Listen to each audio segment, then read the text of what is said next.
আমার বাপদাদা 50 বছর এই কাজ করছে, আর আপনি আজকে কোত্থেকে আসছেন? হুজুরে আপনাদেরকে একটা সঠিক জিনিস বুঝাইছে, আপনি দলিল দিলেন আমার আব্বা গত 50 বছর করছে, কইরা মারা গেছে, আমিও গত 20 বছর করতেছি, এ হলো 70 বছর, আমার দাদা কইরা গেছে আরো 30 বছর, এ হলো 100 বছর, আর আপনি কোত্থেকে এসে বলতেছেন এটা বেদাত? হুজুর আসরের তার আইসেন না মসজিদে। এটা ঠিক করেন নাই। কেন ঠিক করেন নাই? ইব্রাহিম নবী তার জাতিকে বুঝাইলো এইগুলা শিরিক, এই পূজা করা শিরিক। তার জাতি এইগুলা শোনার পর ইব্রাহিম আলাইহিস সালাতু ওয়াস সালামের কথা তারা বুঝছে যে আসলে ইব্রাহিমের কথা সত্য। বুঝা শোনার পর সব যখন ঠিক বুঝাইসে গেছে, এবার ইব্রাহিম নবী বলতেছে এগুলা ঠিক না, এগুলা অন্যায়। এখন দেখেন সর্বশেষ তাদের বুঝ আসার পরে জবাব, ইব্রাহিম শোনো, তুমি যা বুঝানোর বুঝাইছো, ওয়াজাদনা আবাআনা কাযালিকা ইয়াফআলুন, বাপ দাদাদেরকে দেখছি এগুলা করতে, তাই আমরাও করবো, আর কোনো দলিল চাই না। তাহলে বাপ দাদা করছে, এই উত্তরগুলা কাদের? কাফেরদের। ভুল কাজ বাপ দাদা করছে, উত্তরগুলা কারা দিত? কোরআনের অসংখ্য জায়গায় পাইবেন কাফেররা নবীদের কথায় কথায় বুঝাইসে যাইতো, সর্বশেষ জবাব দিত। নবীর কথা বুঝতো, হা হা তুমি ঠিক বলছো, সব বুঝার পর সর্বশেষ বলতো আমার বাপ দাদা করছে, আমি করব। আবু তালেব একদম নবী গেছে পাশে বৈশা রয়েছে, আবু তালেবের পাশে, পাশে চামচারা বসা, লিডাররা। আবু তালেবকে রাসূল সাল্লাল্লাহু আলাইহি সাল্লাম বলতেছে, চাচা লা ইলাহা ইল্লাল্লাহ বলেন, উহাজ্জু লাকা বিহা, আমি এই কালিমা, আপনি লা ইলাহা ইল্লাল্লাহ বলেন, এটা দিয়ে আল্লাহর কাছে আমি দলিল পেশ করব কিয়ামতের মাঠে। চাচা আপনাকে আমি জান্নাতে নেওয়ার চেষ্টা করব, আপনি একটু পড়েন। আবু তালেব বলল, ভাতিজা তোমার যে ধর্ম এটা সঠিক, এটা আমিও বুঝি, তোমার ধর্ম সঠিক এটা আমি বুঝি, তুমি সঠিক পথে আছো এটাও বুঝি, কিন্তু আমি যদি তোমার এই ধর্ম গ্রহণ করে মারা যাই, মানুষ বলবে ছি ছি, বাপ দাদার ধর্ম ছাইরা বাতিজার ধর্ম গ্রহণ করছে। তো কাকা এই জন্য ইখতারতুন নার আলাল আর, আমি সম্মান বিসর্জন দিতে পারবো না, প্রয়োজনে আমি জাহান্নামের আগুন গ্রহণ করব, কিন্তু আমি এই সম্মান বিসর্জন দিতে পারবো না। তাহলে আব্বার ঐতিহ্য, দাদার ঐতিহ্য, এগুলা কাদের বক্তব্য? কাফেরদের। তো ইমাম সাহেব এনে বুঝাইছে বেদাত, এই বেচারারে বলে হুজুর আসরের তে আর আইসেন না, এইগুলা করবেন না, তিনি আপনাকে জান্নাতের রাস্তা দেখায়, আর আপনি এগুলা বলতেছেন। আল্লাহ আমাদেরকে হেফাজত করেন। বেদাতের 3 নাম্বার ভয়াবহতা, যে ব্যক্তি বেদাতি কর্মকাণ্ড করে, বলেন আমার সাথে, যে বেদাতি কর্মকাণ্ড করে, যে বেদাতিকে আশ্রয় দেয়, উভয়ের উপর আল্লাহর অভিশাপ, ফেরেশতাদের অভিশাপ, সকল মানুষের অভিশাপ। 1 নাম্বার, আপনি নিজে বেদাতগিরি করলেন। 2, কাউরে সুযোগ করে দিলেন যে আমার এই 3%, 4%, 5% জমিন দিয়ে দিলাম, আপনি এই জায়গায় একটা খানকা বানান আর বেদাতের সাপ্লাই দেন, কোনো সমস্যা নাই, আমার আব্বাও করছে, দাদাও করছে, আপনিও করেন, আপনি জায়গাটা দিয়ে দিলাম। এই যে আপনি জায়গা দিলেন বেদাতি কর্মকাণ্ড করার জন্য, আপনার উপরও অভিশাপ, আর যে আশ্রয় দিলেন যারে, তার উপরও অভিশাপ তো আছে, সে বেদাতি কাজ করবে, আর আপনি যে জায়গা দিলেন আপনার উপরও অভিশাপ। যতদিন তওবা না করবেন অভিশাপ চলতেই থাকবে, আর এটা থেকে ফিরে না আসা পর্যন্ত আল্লাহ তওবা কবুল করবে না। দলিল সহিহ বুখারীর 3172 নম্বর হাদিস, রাসূলুল্লাহ সাল্লাল্লাহু আলাইহি সাল্লাম বলেন, মান আহদাসা ফিহা হাদাসা আও আওয়া মুহদিসা ফাআলাইহি লানাতুল্লাহ ওয়াল মালাইকাতি ওয়ান নাসি আজমাইন। যে ব্যক্তি বেদাতি কর্মকাণ্ড করে, যে কোনো বেদাতিকে আশ্রয় দেয়, তার উপর আল্লাহর অভিশাপ, ফেরেশতাদের অভিশাপ, দুনিয়ার সকল মানুষের অভিশাপ, নাউজুবিল্লাহ। কি শিখলাম ভাই? বেদাতি কাজ নিজে করব না, কোনো বেদাতিকে আশ্রয় দিব না, বলেন ইনশাআল্লাহ। বেদাতের 4 নাম্বার ভয়াবহতা, বলেন আমার সাথে, একটা বেদাত কোন এলাকায় প্রতিষ্ঠিত হয়ে গেলে ওই এলাকা থেকে একটা সুন্নত আল্লাহ উঠায় নেয়, সেই সুন্নতটি কিয়ামত পর্যন্ত ওই জাতির কাছে আর ফিরিয়ে দেয় না। কোন এলাকায় একটা বেদাত প্রতিষ্ঠিত হবে, আল্লাহ একটা সুন্নত উঠায় নিবে, এই সুন্নত আর কিয়ামতের আগে ফিরিয়ে দিবে না। দলিল সুনানে দারিমি, ইমাম দারিমি রাহিমাহুল্লাহ হাদিস আনছেন মুকদ্দিমার মধ্যে 94 নম্বর হাদিস। قال رسول الله صلى الله عليه وسلم ما ابتدع قوم بدعة في دينهم إلا نزع الله من سنتهم سنة وفي رواية من سننهم سنة কোন এলাকার মধ্যে কোন জাতি যদি তাদের ধর্মের মধ্যে একটা বেদাত চালু করে, এটা যদি প্রতিষ্ঠিত হয়ে যায়, আল্লাহ তাআলা ওই এলাকা থেকে একটা সুন্নত উঠায় নেয়। সুম্মা লা ইয়ারুদ্দুহা ইলাইহিম ইলা ইয়াউমিল কিয়ামাহ, কিয়ামত পর্যন্ত ওই সুন্নত ওই জাতির কাছে আল্লাহ আর ফিরিয়ে দেয় না। এই জন্য এলাকার উলামায়ে হযরত আছেন, এলাকাবাসীর কাছে আমার উদাত্ত আহ্বান, এলাকার মধ্যে যদি কোনো বেদাত দেখেন চালু হয়, কেউ যদি কোনো বেদাত প্রতিষ্ঠিত করে, আলেমদের সাথে মিলেমিশে সম্মিলিতভাবে ওই বেদাতের প্রতিবাদ করবেন, ওই বেদাতকে এলাকা থেকে দূর করবেন। না হয় কপাল খারাপ, কিন্তু আপনাদের সুন্নত কিন্তু আল্লাহ উঠায় নেবে। ইবনে মাজার বর্ণনা 2865 নম্বর হাদিস, 2865 নম্বর হাদিস। এই হাদিসের মধ্যে আছে ক্বালা রাসূলুল্লাহ সাল্লাল্লাহু আলাইহি ওয়াসাল্লাম, নবীজি বলেন, ইন্নাহু সায়ালি আমরাকুম মিন বা'দি রিজাল ইউতফিউনা সুন্নাহ ওয়া ইউহদিসুনা বিদআহ ওয়া ইউআখিরুনা আস-সালাতা আন মাওয়াকিতিহা। নবী বলেন, আমার পর তোমাদের ধর্মীয় দায়িত্বশীল হবে এমন মানুষরা যারা সুন্নতকে মিটায়া দিবে। যারা কি মিটায়া দিবে? সুন্নত। আপনাদের সামনে এরকম এরকম মানুষ বসে, সামনে লাখ লাখ মানুষ বসে, এই লোক হাজার হাজার লাখ লাখ মানুষের সামনে বৈশা সুন্নত মিটায়া দিচ্ছে, এবং তাকে আপনারা দ্বীনের নেতা মনে করতেছেন। নবীজি বলতেছেন, আমার পরে ধর্মীয় নেতা হবে এমন এমন মানুষ, ইউতফিউনা সুন্নাহ, যারা সুন্নতকে নিভিয়ে দিবে, ওয়া ইউহদিসুনা বিদআহ, যারা বেদাত প্রতিষ্ঠিত করবে, ওয়া ইউআখিরুনা আস-সালাতা আন মাওয়াকিতিহা, যারা সময় মতো নামাজকে নিতে নিতে নিতে নিতে একদম শেষ হতে গিয়ে নামাজ পড়বে। আসরের নামাজ কোনো মতে সূর্য ডুবার সময় গিয়ে আল্লাহু আকবার 4টা ঠোকর দিবে, এরকম করবে। আব্দুল্লাহ ইবনে মাসউদ রাদিয়াল্লাহু তাআলা আনহু বললেন, হুজুর কাইফা বি ইন আদরাকতুহুম, এই জাতীয় বেদাতি যদি পাই কি করব? এখন আপনারা আমরা সবাই একসাথে বলি, চলেন, যদি আমরা এই জাতীয় বেদাতি পাই তা আমরা কি করব? নবীজি জবাব দিয়ে দিছে, লাইসা তাআতুন লিমান আসাল্লাহ, যে আল্লাহর নাফরমানি করে তার কথা মানা যাবে না, যে আল্লাহর নাফরমানি করে তার কথা মানা যাবে না।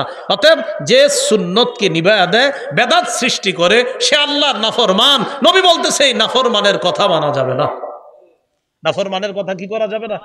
মানা যাবে না। এই হলো বেদাতের 4 নাম্বার ভয়াবহতা। বেদাতের 5 নাম্বার ভয়াবহতা, যে ব্যক্তি বেদাতগিরি করে, আল্লাহ না করেন যদি এই আকীদা নিয়ে মারা যায় যে মরার সময় তার বেদাতি আকীদা, বাস তার ঠিকানা জাহান্নাম। ইবনে মাজাহ, আবু দাউদ, নাসাই, এই 3 কিতাবের মধ্যে মিলে একটা হাদিস শোনাই। আবু দাউদের 4607, নাসাইর মধ্যে বর্ণনাটা আছে। রাসূলুল্লাহ সাল্লাল্লাহু আলাইহি সাল্লাম বলেন, ইন্নাহু মাইয়াইশ মিনকুম বা'দি ফাসায়ারা ইখতিলাফান কাসীরা, আমার পরে যারা দুনিয়াতে থাকবা তোমরা প্রচুর মতভেদ দেখতে পাবা। নবী বলছে, আমার পরে দুনিয়াতে যারা বসবাস করবে তারা প্রচুর মতভেদ দেখবে। এখন একটু বলেন তো আপনারা, আমরা কি ভবিষ্যতে দেখবো না দেখতেছি? যেমন আপনারা সাধারণ মানুষদের একটা কমন ডায়লগ, এক হুজুর এক কথা বলে, আরেক হুজুর আরেক কথা বলে, কার কথা মানবো, এরকম বলেন না? তো নবীজি বলছে, আমার পরে যারা দুনিয়াতে বসবাস করবে তারা প্রচুর মতভেদ দেখবে। এখন বলেন তো, মতভেদ দেখবো না দেখতেছি? যেমন জুমার আজান কয়টা? হ্যাঁ বলেন, কিন্তু একটা ঝগড়া আছে কিনা? একদল বলতেছে কয়টা? একটা। আবার আমরা বলতেছি কয়টা? 2টা। এখন এই যে মতভেদ দেখবো, এটা কে বলছে? নবীজি। তাহলে মন দিয়ে শোনেন, কথার কথা, জুমার আজান আমরা বলি 2টা, আবার একদল মোহাব্বতের ভাই তারা বলে কয়টা? একটা। তো রাসূল বলছে, আমার পরে যারা দুনিয়াতে থাকবে তারা প্রচুর মতভেদ দেখবা। এখন কথা হলো, হুজুর মতভেদ দেখলে আমরা করবো কি? নবীজি জানিয়ে দিলেন, ফালাইকুম বিসুন্নতি, 1 নাম্বার কাজ, ওই মতভেদ যখন দেখবা তখন আমার সুন্নত আঁকড়ে ধরবা। সুবহানাল্লাহ। এখন আমরা একটা মতভেদের মধ্যে আছি, সেটা কি জুমার আজান কয়টা? তো মতভেদ হলো, আমরা বলি 2টা, আর একদল মোহাব্বতের ভাই বলে কয়টা? একটা। এখন আমরা এই মতভেদের মধ্যে নিরসন খুঁজতেছি। নবী বলে, মতভেদ লাগলে প্রথমে আমার সুন্নত ধরবা। নবীর সুন্নত তালাশ করে জুমার আজান পাইছি একটা। বলেন কয়টা? একটা। এবার নবী বলতেছে, ওয়াসুন্নাতিল খুলাফাইর রাশিদিনাল মাহদিয়িন, আমার হেদায়েত প্রাপ্ত খোলাফায়ে রাশেদার সুন্নত আঁকড়ে ধরবা। নবীর সুন্নতে পাইছি জুমার আজান একটা, এবার খোলাফায়ে রাশেদার সুন্নত। খোলাফায়ে রাশেদার মধ্যে প্রধান 4 জন সাহাবীর মধ্যে একজন হযরত উসমান। হযরত উসমান জুমার দ্বিতীয় আজান চালু করছে। নবী বলছে মতভেদ যখন দেখবা, 1 আমার সুন্নত ধরবা, 2 আমার সাহাবায়ে কেরামের সুন্নত ধরবা। নবীর সুন্নতে পাইছি আজান একটা, উসমানের সুন্নতে পাইছি আজান আরেকটা। অতএব নবীর সুন্নাহ মানা মানিও নবীর কথা মানা, উসমানের সুন্নাহ মানা মানিও নবীর কথা মানা। আর নবীজি বলছে আমার সুন্নত ধরো, সাহাবায়ে কেরামের সুন্নত ধরো। এখন বলেন তো নবীর সুন্নত ধরবো কথাটা কার? বলেন নবীর। আমরা মতভেদ দেখবো না দেখতেছি? তো নবী বলছে মতভেদ দেখলে 1 নাম্বার আমার সুন্নত ধরো, এরপরে বলছে খোলাফায়ে রাশেদার সুন্নত ধরো। আচ্ছা বলেন তো নবীর সুন্নত ধরতে হবে কথাটা কার? নবীর। খোলাফায়ে রাশেদার সুন্নত ধরতে হবে কথাটা কার? নবীজির। তাহলে খোলাফায়ে রাশেদার মধ্যে হযরত উসমান গনি আছে কিনা? এই হযরতে ওসমান দ্বিতীয় আজান চালু করছে। মক্কা মদিনা সহ সারা পৃথিবীর ম্যাক্সিমাম জায়গায় জুমার আজান হয় 2টা। এখন আপনার একদল মোহাব্বতের ভাই তারা বলতেছে না জুমার আজান একটা, আর আমরা বলতেছি না জুমার আজান 2টা। আমাদের দলিল নবী বলছে মতভেদ লাগলে আমার সুন্নত খোঁজো, আমার সাহাবীদের সুন্নত খোঁজো। আর নবীর সুন্নত আর সাহাবীদের সুন্নত মানার কারণেই আমাদের নাম আহলুস সুন্নাহ ওয়াল জামাআহ। আমরা নবীর সুন্নাহও মানি, জামাতে সাহাবা তাদের আদর্শও মানি। নবীর সুন্নতে পাই জুমার আজান একটা, জামাতে সাহাবার আদর্শে পাই সুন্নত 2টা, জুমার আজান। এই জন্য আমরা জুমার আজান দেই 2টা। আপনার নাম আগে ঠিক করতে হবে, আপনি কি শুধু আহলুস সুন্নাহ না আহলুস সুন্নাহ ওয়াল জামাআহ, এটা ঠিক করতে হবে। যদি বলেন আহলুস সুন্নাহ ওয়াল জামাআহ, তো নবীর সুন্নত মানতে হবে, সাহাবায়ে কেরামের আদর্শ মানতে হবে। আচ্ছা এবার সাধারণ জনগণ দেখি বুঝছেননি, বলেন আমরা মতভেদ দেখব কথাটা কার? নবীর। এখন জুমার আজান একটা না 2টা, এই মতভেদটা কি দেখবো না দেখতেছি? এবার নবী বলছে মতভেদ দেখলে 1 কার সুন্নত খুঁজবো? নবীর।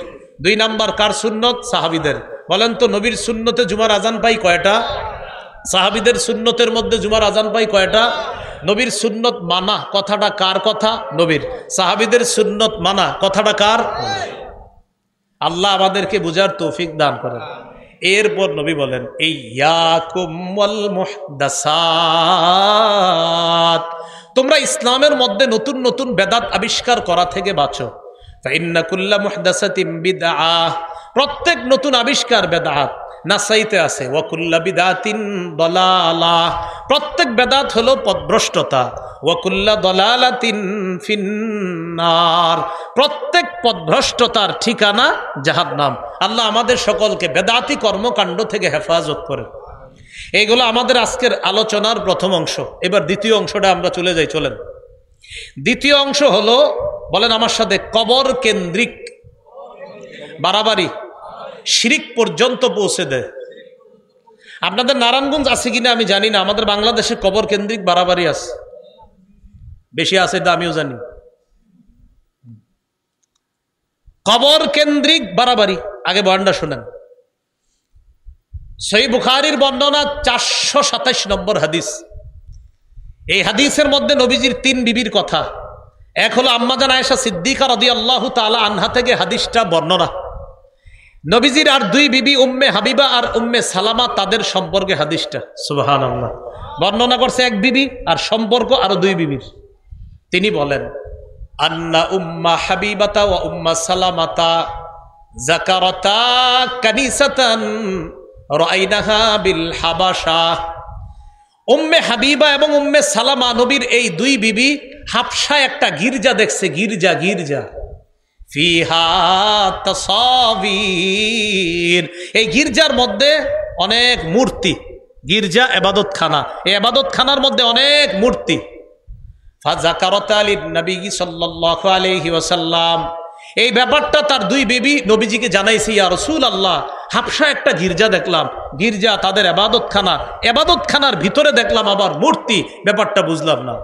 নবীজি বললেন ইন্না উলাইকা ইযা কানা ফীহিমুর রাজুলুস সালিহ মাতা, এরা হলো ওই সমস্ত মানুষ, তাদের মাঝে কোনো ভালো মানুষ যখন মারা যাইতো, বানাউ আলা কবরিহি মসজিদা, তারা ওই ভালো মানুষের কবরের উপর একটা মসজিদ বানাইতো। তাদের কোনো ভালো মানুষ মারা গেলে ওই ভালো মানুষের কবরের উপর তারা একটা মসজিদ বানাইতো। বানানোর পর ওয়াসাওয়ারু ফীহি তিলকা সুওয়ারা, ওই মসজিদের ভিতর ওই অলিদের মূর্তি তারা স্থাপন করত। এবার একটু বুঝেন, দেখেন, এ হলো অলির কবর, এই কবরের উপরে মসজিদ, আবার মসজিদের ভিতরে অলির ছবি মূর্তি। এ হলো নিচে হলো কবর, উপরে মসজিদ, ওই মসজিদের ভিতরে অলির মূর্তি। তাহলে নিচে অলির কবর, উপরে অলির মূর্তি, এটার মধ্যে তারা ইবাদত করত। নাউজুবিল্লাহ। রাসূলুল্লাহ সাল্লাল্লাহু আলাইহি সাল্লাম বলেন, উলাইকা শিরারুল খালকি ইনদাল্লাহি ইয়াউমাল কিয়ামা, কিয়ামতের ময়দানে তারা হবে সবচেয়ে নিকৃষ্ট জাতি। বলেন নাউজুবিল্লাহ। কি শিখলাম? কবর কেন্দ্রিক মসজিদ বানানোর প্রতি কি কোনো উৎসাহিত আছে? হাদিসের মধ্যে উৎসাহ আছে? নবী বললেন এরা হবে সবচেয়ে নিকৃষ্ট। এবার আরেকটা হাদিস শুনেন, মুসনাদে আহমদ, এই হাদিসের বর্ণনাকারী আব্দুল্লাহ ইবনে মাসউদ রাদিয়াল্লাহু তাআলা তিনি বলেন, সামিআতু রাসূলুল্লাহি সাল্লাল্লাহু আলাইহি ওয়াসাল্লাম ইয়াকুল, ইন্না মিন শাররিন নাস মান তুদরিকুহুমুস সাআহ ওয়া হুম আহইয়া ওয়াল্লাযীনা ইয়াত্তাখিযুনাল কুবুরা মাসাজিদা। রাসূলুল্লাহ সাল্লাল্লাহু আলাইহি সাল্লাম বলেন, পৃথিবীর সবচেয়ে নিকৃষ্ট জাতি তারা যারা দুনিয়াতে জীবিত থাকতে কিয়ামত আসবে। পৃথিবীর সবচেয়ে নিকৃষ্ট মানুষ তারা যারা দুনিয়াতে জীবিত থাকতে কিয়ামত আসবে। পৃথিবীর সবচেয়ে নিকৃষ্ট মানুষ তারা যারা জীবিত আছে আর কিয়ামত আইসা গেল, তারা সবচেয়ে নিকৃষ্ট। আর কারা? ওয়াল্লাযীনা ইয়াত্তাখিযুনাল কুবুরা মাসাজিদা, এবং তারা, বলেন সবাই এবং তারা, আরো জোরে বলেন এবং তারা, যারা কবরকে মসজিদ বানায়, যারা কবরকে সেজদার স্থান বানায়, তারা সবচেয়ে নিকৃষ্ট। তাহলে নবীজি কি বললেন?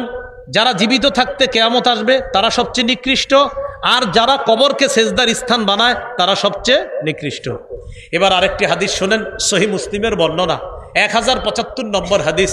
আমাদের মাদ্রাসার পাঠ্যপুস্তক অনুসারে 532 নম্বর হাদিস, আর আপনাদের পকেটের উস্তাদ অনুযায়ী 1075। পকেটে অনেকে উস্তাদ রাখে, মানে মোবাইল, এটাই উস্তাদ। তো এটা অনুযায়ী 1075, যদিও এটা বলা আমার জরুরি না, এটা না বললেও কিচ্ছু হবে না, কারণ আপনারটা ইন্টারন্যাশনাল ভাবে ফলো করা হয় না। আমি যেটা বলি ওটা ফলো করা হয়, 532 এটা ফলো হয় না। আপনি 1075 যেটা, এটা এমনি বলে দিলাম, কারণ চিপাই গিয়ে আবার মিলায় হুজুরের কথা ঠিক আছে কিনা।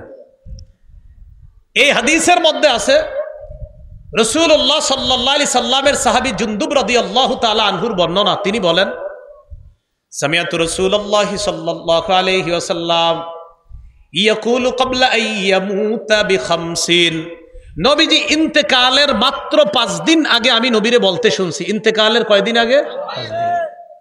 ইন্নী আবরাউ ইলাল্লাহ আন ইয়াকুনা লি মিনকুম খলিল, তোমাদের মধ্যে আমার কোনো অন্তরঙ্গ বন্ধু হওয়া থেকে আমি আল্লাহর কাছে মুক্ত, তোমাদের কেউ আমার অন্তরঙ্গ বন্ধু নাই। নবী বলতেছে, হে জাতি শোনো, হে উম্মত শোনো, তোমাদের মধ্যে আমার কোনো অন্তরঙ্গ বন্ধু নাই, এই অন্তরঙ্গ বন্ধু হওয়া থেকে আমি আল্লাহর কাছে মুক্ত। কেন? ফাইন্নাল্লাহ তাআলা ক্বাদ ইত্তাখাযানি খলিলা কামা ইত্তাখাযা ইব্রাহিমা খলিলা, কেননা আল্লাহ তাআলা আমাকে খলিল হিসাবে গ্রহণ করেছে, যেমন ইব্রাহিম নবীকে খলিল হিসাবে গ্রহণ করছে।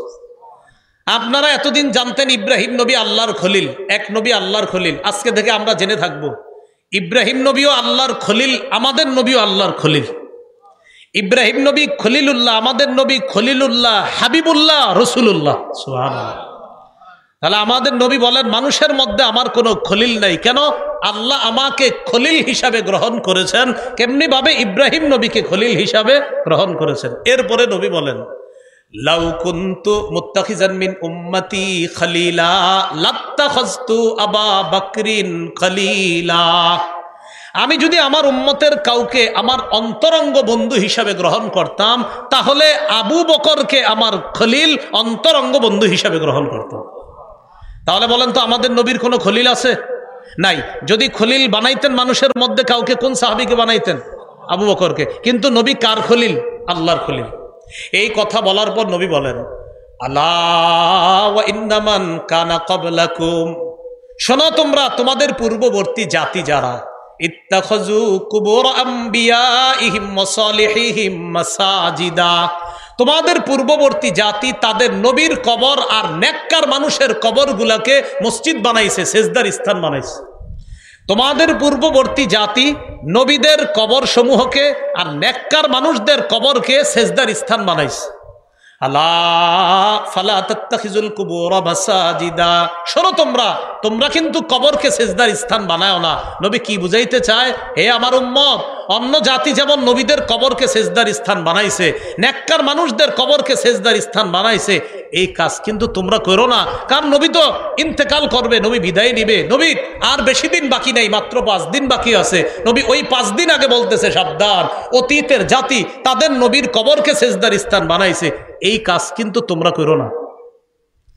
নেককার মানুষকে কেন্দ্র করে সেজদার স্থান আমাদের দেশে তালাশ করলেও পাবেন। হ্যাঁ, নেককার মানুষকে কেন্দ্র করে সেজদার স্থান এই দেশে তালাশ করলেও পাবেন। আল্লাহ হেফাজত করেন। এবার শুনেন কি বলে নবীজি বলেন, ইন্নী আনহাকুম আন যালিকা, আমি তোমাদেরকে নিষেধ করে দিচ্ছি। এবার একটা হাদিস শুনেন, আমার দিকে তাকান। এটা হলো একটা কাপড়, মনে করেন এটা কি একটা কাপড়। সহিহ বুখারীর 435 নম্বর হাদিস। রাসূল সাল্লাল্লাহু আলাইহি সাল্লাম ইন্তেকাল করবে। আগের হাদিসটা শোনাইছি কি ইন্তেকালের দিন না ইন্তেকালের 5 দিন আগে? এখন যেটা শোনাচ্ছি ইন্তেকাল করবে। করবে মানে এই যে নবী যাবে দুনিয়া থেকে, ওই মুহূর্তের হাদিস। 427 এই 435 এই হাদিসটা হলো বুখারীর 435। এই হাদিসের মধ্যে আসছে, লাম্মা নুজিলা বিরাসূলিল্লাহি সাল্লাল্লাহু আলাইহি ওয়াসাল্লাম, নবী যখন মুমূর্ষ অবস্থায়, নবী যখন ইন্তেকাল করবে মুমূর্ষ অবস্থায়, কাদা ইয়াতরাহু খামিসাতান আলা ওয়াজহিহি, নবী তার চেহারার উপর একটা কাপড় দিছে, এইভাবে চেহারার উপর একটা কাপড় দিছে। ফাইযা তাম্মা, প্রাণটা যখন বের হবে অবস্থা, কাশাফাহা আন ওয়াজহিহি, চেহারা থেকে কাপড়টা সরাইছে। তাহলে মুমূর্ষ অবস্থায় কাপড় দিছে, এবার বলতেছে ফাইদা তাম্মা, প্রাণটা বের হবে অবস্থায় কাপড়টা সরাইছে। সরানোর পর বললেন, লানাতুল্লাহি আলাল ইয়াহুদি ওয়ান নাসারা, ইহুদিদের উপর আল্লাহর অভিশাপ, খ্রিস্টানদের উপর আল্লাহর অভিশাপ। কেন? ইত্তাখাযু কুবুর আমবিয়াইহিম মাসাজিদা, তারা তাদের নবীদের কবরকে সেজদার স্থান বানাইছে। নবী বুঝাইতে চায়, এই আমি কিন্তু চলে যাচ্ছি, সাবধান, আমার কবরে কেন্দ্র কইরা এই জাতি উল্টাপাল্টা কাজ করবা না। তাহলে কি শিখলাম? ইন্তেকাল করবে অবস্থায় বলতেছে ইহুদিদের উপর অভিশাপ, খ্রিস্টানদের উপর অভিশাপ, তারা তাদের নবীর কবরকে সেজদার স্থান বানিয়েছে। উম্মত এগুলা করবা না। ইউহাদ্দিরু মা সনাউ, তারা যা করছে এই ব্যাপারে তার উম্মতকে নবী সতর্ক করে দিচ্ছে। আল্লাহ আমাদেরকে হেফাজত করেন। এবার আমার সাথে বলেন কবরকে কেন্দ্র করে উৎসবের স্থান বানানো যাবে না, মেলা বসানো যাবে না। জি, রবিউল আউয়ালে বসে আশেপাশে, আমি কি কইছি? আপনারা না বলতেছেন, যদি বৈশা থাকে তো এটা নিষেধ। কবরকে কেন্দ্র করে মেলা বসানো নিষেধ। দলিল আবু দাউদের বর্ণনা 2042 নম্বর হাদিস। এই হাদিসের মধ্যে আছে, ক্বালা রাসূলুল্লাহ সাল্লাল্লাহু আলাইহি ওয়াসাল্লাম, লা তাত্তাখিযু বুয়ুতাকুম কুবুরা, তোমরা তোমাদের ঘরগুলাকে কবর বানায়ো না। ঘর কবর বানায় কিভাবে? নফল নামাজ না পড়লে, জিকির না করলে, কোরআন তেলাওয়াত না করলে ওই ঘর কবরের মতো হয়ে যায়। নামাজ পড়েন ঘরেও, জিকির করেন, নফল নামাজ পড়েন, তেলাওয়াত করেন, না হয় ঘর কবর হয়ে যায়। এরপরে কি বলে দেখেন, ওয়ালা তাজআলু কবরি ঈদা, আমার কবরকে কেন্দ্র করে উৎসবের স্থান বানায়ো না, আমার কবরকে কেন্দ্র করে মেলা বসাবা না, নবী বলতেছে। তাহলে পৃথিবীর শ্রেষ্ঠ যিনি, আল্লাহর পরে একমাত্র শ্রেষ্ঠ যিনি, তিনি বলছে সাবধান, আমি যেখানে ইন্তেকালের পরে থাকবো সেই জায়গা কেন্দ্র করে কোনো মেলা বসাবা না, উৎসবের জায়গা বানাবা না। এরপরে নবী বলেন, সল্লু আলাইয়া, আমার উপর দুরূদ পড়বা, বেশি বেশি দুরূদ। ফাইন্না সালাতাকুম তাবলুগুনি হাইসু কুনতুম, তোমরা যেখান থেকেই দুরূদ পাঠাও সেখান থেকে দুরূদ সাথে সাথে আমার কাছে পৌঁছে যায়। তাহলে কবরকে কেন্দ্র করে মেলা বসানো নিষেধ। বলেন মেলা বসানো কি নিষেধ? এবার আসেন, বলেন কবরের উপর বসা নিষেধ, কবর সামনে রাইখা নামাজ পড়া নিষেধ। অনেকে আবেগে কি করে, মসজিদের মাঝখানে কবরটা রাইখা, চারপাশে মসজিদ, ওই আবেগ। আলেম ওলামাদেরকে না জিজ্ঞাসা করে মসজিদ বানায়, কি ভাই আপনারা কবর মাঝখানে রাখছেন? আবেগ। এই যে আবেগে মসজিদটা মাঝখানে রাখেন কেন? বুঝান, এলাকাবাসী বুঝান, এই জাতীয় কোনো মসজিদ থাকলে গিয়ে বুঝান, ভাই কবরটা কিনারায় নেন, সাইডে নেন। প্রথমে বাহিরে নিতে বললেন না, না আপনারা মারতেও পারে, বলবেন আগে সাইডে নেন। কারণ এ তো এমন এক আকীদায় ঢুকে গেছে যে আকীদা থেকে তাকে বের করতে আপনার অনেক কষ্ট হবে। আবু দাউদের বর্ণনা 3229 নম্বর হাদিস, 3229 3229। এই হাদিসের মধ্যে আসছে রাসূলুল্লাহ সাল্লাল্লাহু আলাইহি সাল্লাম বলেন, লা তাজলিসু আলাল কুবুর, কবরের উপর বসো না। এটা একটা। অনেক সময় দেখবেন কবরের পাশে দেয়াল থাকে, এই দেয়ালের উপরে না বসা। এই দেয়াল আছে, কবর পাশে কবর, এই যে দেয়াল, এখন আপনি বসলেন, এই যে বসে এই পাশেই কবর, এটা না করা। এরপরে নবী বলতেছেন, ওয়ালা তুসাল্লু ইলাইহা, কবর সামনে রেখে নামাজ পড়ো না। যদিও মানুষ কবরকে সেজদা করে না, কিন্তু কে না জানে কোনো একজন ব্যক্তির ভিতরে যদি আবেগ আইসা যায়, আহারে আল্লাহর ওলি শুয়ে রইছে এখানে, সেজদা দিতেছে। এই জন্য কবর সামনে রেখা নামাজ পড়াতে নবীজি নিষেধ করলেন। আল্লাহ আমাদেরকে বুঝার তৌফিক দান করেন। এই হলো কবর কেন্দ্রিক বেদাত, বাড়াবাড়ি। আল্লাহ আমাদের সকলকে হেফাজত করেন। এই এলাকায় থাকলে এই এলাকা থেকেও যেন ওই জাতীয় আকিদা সম্পন্ন মানুষগুলাকে সহি আকিদা, বিশুদ্ধ আকিদায় তারা এসে হেদায়েত ওয়ালা আকিদায় যেন তারা ফিরে আসতে পারে, আল্লাহ তৌফিক দান করেন। বেদাত থেকে বাঁচার উপায়, বেদাত থেকে বাঁচার এক নাম্বার উপায়, বাস মুহাম্মদ সাল্লাল্লাহু আলাইহি সাল্লামের পূর্ণ আনুগত্য করা। বলেন, কার আনুগত্য করা? মুহাম্মদ সাল্লাল্লাহু আলাইহি সাল্লামের পূর্ণ আনুগত্য করা। সহিহ বুখারী ৭২৮০ নম্বর হাদিস। এই হাদিসে আছে রাসূল সাল্লাল্লাহু আলাইহি সাল্লাম বলেন, কুল্লু উম্মতি ইয়াদখুলুনাল জান্নাহ ইল্লা মান আবা, আমার উম্মতের সবাই জান্নাতে যাবে, তারা ছাড়া যারা অস্বীকার করে। সাহাবীরা বললেন, অস্বীকার কারা করে? নবী বললেন, মান আতাআনি দাখালাল জান্নাহ, যে আমার আনুগত্য করে সে জান্নাতে যাবে। ওমান আসানি ফাকাদ আবা, যে আমার নাফরমানি করে সেই অস্বীকার করলো। তো অস্বীকার যে করবে সে সুন্নাহের বাহিরে চলে গেল। আল্লাহ আমাদের সকলকে নবীর সুন্নাহ মেনে নবীর আনুগত্য করার তৌফিক দান করেন। ২ নাম্বার উপায়, বলেন আমার সাথে, সুন্নত বেশি বেশি জিন্দা করা, সুন্নতের ব্যাপক প্রচার প্রসার করা। তাহলে বেদাত দূর করার ২ নাম্বার উপায় হলো সুন্নতের ব্যাপক প্রচার প্রসার করা, সুন্নতের কথা বেশি বেশি বলা, নামাজের পরে মাঝে মাঝে সুন্নত নিয়ে আলোচনা করা। আসরের পরে ইমাম সাহেব যারা আছেন 2 মিনিট 5 মিনিট একটা সুন্নত বলতে পারেন। আমাদের যাত্রাবাড়ি শায়েখের একটা বই আছে, আপনার কিতাব আছে, 1 মিনিটের মাদ্রাসা। হ্যাঁ, 1 মিনিটের মাদ্রাসা। তো এইটা আপনি প্রতিদিন পড়ে শোনান। 1 মিনিটের মাদ্রাসা মানে ওই নামাজের পরে সবাই বসবে, 1-2 মিনিট একটু কথা শুনবে। এই এলাকাবাসী যারা আছেন, আহার এই মানুষগুলা কোথায় যাবে? তো আশেপাশের ইমাম সাহেব যারা আছে তাদের প্রতি আবদার থাকবে, আপনারা প্রতিদিন আসরের পরে, আপনি যেভাবে সুন্দর হয় আর কি, মানে আমার একটা আবদার রইল আর কি, আসরের পরে 2 মিনিট 3 মিনিট একটু একটা কিতাব পড়ে শোনায়া দেন যে, প্রিয় মুসল্লি ভাইয়ারা, এখন একটা সুন্নত আপনাদেরকে শোনায়া দেওয়া হবে। তো এই সুন্নতটা আপনি তাকে বলেন, 1 দিন বলেন, 2 দিন বলেন, 3 দিন বলেন। আরে কে জানে আপনি 10 দিন, 5 দিন, 15 দিন, 20 দিন বলার পর হতে পারে তিনি ওই কাজ শুরু করে দিছে, আমল শুরু করে দিছে। এই জন্য প্রতিদিন কিছু কিছু সুন্নত আমরা শিখবো। ইমাম সাহেবদেরকে আপনারা বলবেন যে, হুজুর কিতাবাদি কি কি কিনে দেওয়া লাগবে বলেন, আমরা বলি কিনে দেই, আপনি আমাদেরকে বইরা বইরা শোনান। এলাকাবাসী রাজি আছেন ইনশাআল্লাহ? তাহলে এই সুন্নত যেন মসজিদে মসজিদে এটা যেন জিন্দা হয়ে যায়, সবাই যেন ব্যাপক প্রচার প্রসার করতে পারে, আল্লাহ তৌফিক দান করেন। তিরমিজির বর্ণনা 2677 নম্বর হাদিস, 2677।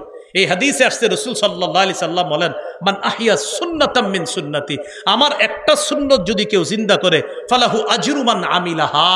কোন ইমাম সাহেব যদি একটা সুন্নত প্রচার করে, এই এলাকার 100 মুসল্লি যদি ওই সুন্নতটা পালন করে, ওই ইমাম সাহেবের আমল নামায় 100 জনের সওয়াব আল্লাহ দিবে। তাদের সওয়াব কাটা হবে না, মিন গায়রি আইয়ুনতাকাসা মিন উজুরিহিম শাই, তাদের সওয়াব থেকে একটু কাটা হবে না, তাদের সমপরিমাণ সওয়াব সুন্নত জিন্দাকারীর আমল নামায়ও আল্লাহ দিবে। ঘরের মা বোন যারা আছে তাদেরকে এই সুন্নতের কিতাবগুলা আপনারা কিনে দেন, তারাও যেন সুন্নত শিখতে পারে। সাধারণত কবর কেন্দ্রিক বাড়াবাড়ির প্রতি আমাদের মা বোনদের অনেক আগ্রহ আছে। মা বোনরা একটু নরম, হয়তো এদেরকে যেমনি বুঝে মনে করে আহারে না জানি কি আছে সেখানে। এইগুলা করতে গিয়ে আপনার এই কবর কেন্দ্রিক বাড়াবাড়ির মধ্যে মা বোনরাও লিপ্ত হয়ে যায়। খুব মন দিয়ে শোনেন, আল্লাহর কাছে মনোনীত ধর্ম ইসলাম পালনের একটা কিতাব আছে, কোরআনেই আছে কি মানতে হবে, কোরআন এবং হাদিস অনুযায়ী ইসলাম মানব। কি করা যাবে না? বাড়াবাড়ি। আর কি করা যাবে না? ছাড়াছাড়ি। এই বাড়াবাড়ির একটা অন্যতম বাড়াবাড়ি আমাদের দেশ সহ অনেক জায়গায় চলে, এটার নাম কি? বেদাত। বলেন তো, ইসলামের মধ্যে এবাদতের নামে নতুন কিছু আবিষ্কার, এটার নাম কি? বেদাত। আল্লাহ আমাদের সকলকে বেদাতি কর্মকাণ্ড থেকে আমরা যেন বেঁচে থাকতে পারি, আল্লাহ তৌফিক দান করেন। সামনের মাসটা কি মাস? আরবি মুহররম। এই মুহররম মাসটা কেন্দ্র করেও অনেকের আবেগ এখন উতলে উঠবে। এই আজকে এখন মানে আবেগ, খুব আবেগী, এবং আপনাদের বুঝাবে, হুজুর এই আবেগী হইতে হইলেও ভাগ্য লাগে, বুঝেন? এই আবেগ বাড়তেই থাকবে, দেখবেন বাড়তে বাড়তে এই আবেগ যে কোথায় গিয়ে পৌঁছবে। শুধু কি আবেগ, যখন দেখবে যারে নিয়ে আবেগটা, তার কবর তো বাংলাদেশে নাই, হের একটা কবর বানায় ফেলবে দেশে, বানায় এটা নিয়ে আপনার এটারে কলা দিবে, আম দিবে, জাম দিবে, কাঁঠাল দিবে, টাকা দিবে। কারে দেয়? কি এক আজীব মস্তিষ্ক নিয়ে বসবাস করে। কবরের সামনে একটা বাচ্চা বৈশা বৈশা কয়, স্যার 10টা টাকা দান করেন। দান করে না, ওই কবরে মরা মানুষটারে গিয়ে 10,000 দিয়ে আস। জিন্দা মানুষ কত চাইছে? 10। আরে জিন্দা মানুষ কত টাকা চাইছে? 10। দেয় নাই 10। মরা মানুষের দিছে কত? 10,000। এই বলেন না, মরা মানুষের দিছে কত? স্যার 10টা টাকা দেন, পেটে কি দেয় না। মরা মানুষের দিয়েছে 10,000। এই সমস্ত অসুস্থ মস্তিষ্ক কবে আমাদের বুঝে আসবে বলেন? আল্লাহ আমাদের সকলকে বুঝার তৌফিক দান করেন, আমরা যেন এই কথাগুলো মেনে চলতে পারি। সবাইকে আল্লাহ তৌফিক দান করেন। আমার এই আলোচনাটা মিম্বরের আমানত যাদের কাছে আছে, আপনাদের সম্ভবত 2য় খণ্ডে এই পুরো আলোচনাটা পাবেন। 2য় খণ্ডে এই পুরো আলোচনা, আরো বেশি আছে আলোচনা, ওইখানে পেয়ে যাবেন। মিম্বরের আমানত যারা সংগ্রহ করেন নাই, আমার আবদার থাকবে সংগ্রহ করে নিয়েন।